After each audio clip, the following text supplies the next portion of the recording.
Hello everybody, it's Louise here, and welcome to my A-TREE-ciation podcast, where I will be talking about trees, and nothing but trees. This is my second episode in this series, so if you want to listen from the beginning, go to my channel and click on the A-TREE-ciation podcast playlist. Today, baobabs are the focus. They are another of my favourite trees due to their fantastic water storage and delicious fruits. To be honest, I only found out how to pronounce the name about half an hour ago, so there you have it. Baobabs are native to Madagascar, Africa and Australia, where the weather always seems to be nice. I wonder what that's like. Anyway, if you didn't already know, baobabs are tall, growing to about 23 metres in height and 5 metres in diameter. Yeah, pretty wide. The tallest one on record is about 30 metres tall. Baobabs also hold the record for the oldest living flowering plant, and many specimens can live past 2,000 years. If they haven't already. Those guys preceded Christ. In fact, they have been around since the time of the dinosaurs, 200 million years ago, so hats off to them for surviving so long. I think that's pretty cool. Every time I wonder what it'd be like to live as a tree, to stand through all those weathers and just watch the world go by. Probably very peaceful, maybe a bit boring, but I think it would be worth it. The leaves grow in clusters of up to 5, in a star shape, each group around the size of a splayed hand. Baobabs are often known as upside-down trees because of the tiny, twiggy branches that look like roots, despite being covered in leaves. Some people believe that if you pick the baobab flowers, you will get attacked by a lion due to the spirits that lurk inside the blossoms. Yet if you drink water that baobab seeds were soaked in, you will be safe from the crocodiles. Personally, I reckon my chances are better against a lion than a crocodile, but I'd rather not test my hand. The flowers are pollinated by bats, moths, and lemurs during the night, which to me is pretty strange, because it's all about the bees where I come from, the little bugs and stuff who just fly around covered in pollen. These flowers bloom and fall within 24 hours of each process, giving a very brief window for these fuzzy pollinators. Fun fact, the trees can grow up to 47 metres in circumference, and have been used as post offices, jails, and even a pub, in the case of the Sunderland baobab. Originally, it was thought that the baobab trees grew natively in Australian soils long, long ago, as a result of the breakup of the Gondwana continent 180 million years past. This was recently proven incorrect due to the tiny evolutionary variations between the two species separated by an ocean. It has been proved that these trees arrived in Australia after Gondwana broke up. A baobab tree can store vast quantities of water, up to 120,000 metric litres. In droughts, elephants will often chew on the bark to gain moisture, and they deliberately seek these trees out. Sadly, they do not regulate their use of the tree, which can cause the baobabs to collapse or become susceptible to disease. Global warming has also had a massive impact on these ancient, beautiful trees. At the start of the 21st century, they began to die off. Not because of disease, not because of parasites, but the great droughts that have shaken Africa, dry as our climate changes. If you want to make a difference, I've put some links to some charities in the description below. Now there is a very, very famous story, which you may or may not have heard of, by Antoine de Saint-Exupéry, called Le Petit Prince, or The Little Prince. This charming, deep story contrastingly portrays baobabs as a burden rather than the lifelines depicted by African folklore. The little prince has to go around his asteroid planet B612 every day with a shovel to dig out the baobab roots so that his world doesn't become choked and overgrown with these trees. If this story is taken and applied to real life, it says that all the hurdles and obstacles will grow too much and overwhelm you if left unattended. It is better to face the difficult times and the little problems than to shove them in a corner and hope that they will go away, because they won't. Things will get worse and worse and more tangled, and what would have been a small issue will develop into something far more painful. I speak from experience here. Face your problems and show a bit of courage now, and things will be better in the end. Now I think it's time to delve a little deeper into the native stories of the tree.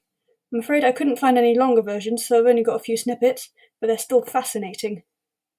Legend has it that a large baobab, known as Kondakamwale, fell in love with 4 young maidens who would come every day to play, and live under its boughs. When the girls were old enough to be married and started seeking out husbands, Kondakamwali grew envious and enraged, opened its trunk and swallowed all 4 of them whole, trapping them inside until the end of days. Another, slightly less gloomy story of the baobab is an explanation of why the branches look like roots. The baobab was one of the first trees that God created, and for that reason they felt slightly special and slightly superior to the zebras and hyenas, even to other trees. Disgusted and angered by their vanity, God tore them from the soil, but, upon looking back at his creation, didn't have the heart to destroy them entirely. Instead, he replanted them upside down so that the roots twisted up into the sky, giving them a humorous look that couldn't make them so conceited ever again. I like the story a lot, probably more than any of the others, because it's less dark, but also because the trees seem to be very human in their arrogance, and it serves as a good lesson to everybody. Self-obsession will only lead to humiliation. A famous saying in Ghana is that knowledge is like a baobab. One person's arms alone cannot encompass it. This previous story, however, is not the only tale that states how baobabs grew upside down. There are 4 more renditions, that I know of, which are even shorter, that tell of how it came to be. The god Thora was growing some in his garden, then decided that he didn't like it, so he pulled them up, lobbed them over the wall of paradise so that they landed on Earth, roots in the air, and then they just kept on growing.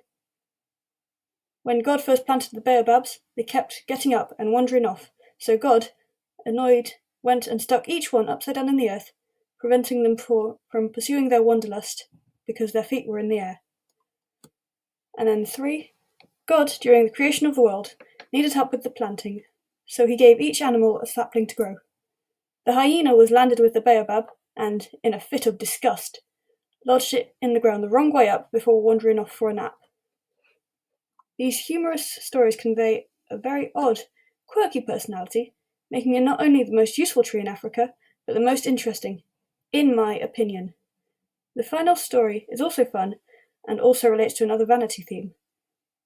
The first baobab grew next to a large pond. Taller and taller it grew until it started noticing the other trees. Some were tall and slender, some had brightly coloured flowers, and others had large leaves.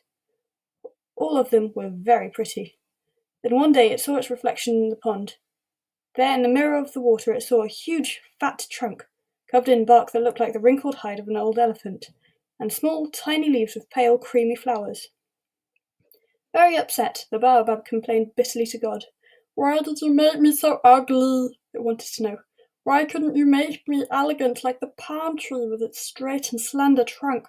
Why did you make me so big and fat?" The baobab whined. "Look at the masses of the bright and beautiful flowers of the flame tree. What about me? Why couldn't you give me flowers like that?" On and on the baobab went, lamenting woefully about the bad deal it had been given. When it spotted the fruit on the fig trees, its indignation knew no bounds. God was becoming more and more exasperated by the wailing and complaining of the baobab, until eventually, determined to silence the baobab forever, he came down, yanked it out of the earth, and replanted it upside down. From that day on, the baobab could no longer see its reflection or complain, giving him some peace of mind. Since then, it has been working in silence, repenting for its neediness by being the most useful tree around. Well, I think it's a bit of astrology time, as we did before, to finish the episode. The baobab zodiac is from January 4th to February 3rd. If you are born under this tree, you are honest, considerate, and liberal in character, bringing out the happiness and liveliness even in the most pessimistic person. You are highly responsible and industrial, but you don't like to be in power positions due to some self-consciousness and anxieties, even. I really can't talk today, sorry guys. You are generally lucky and not very easily influenced by other people. Even if you aren't the most confident person, you will carve out your own way and be strong even through the toughest times. Goodbye, and thank you all for listening. If you like this, please consider subscribing to my channel for similar content, and I will see you again in 2 weeks.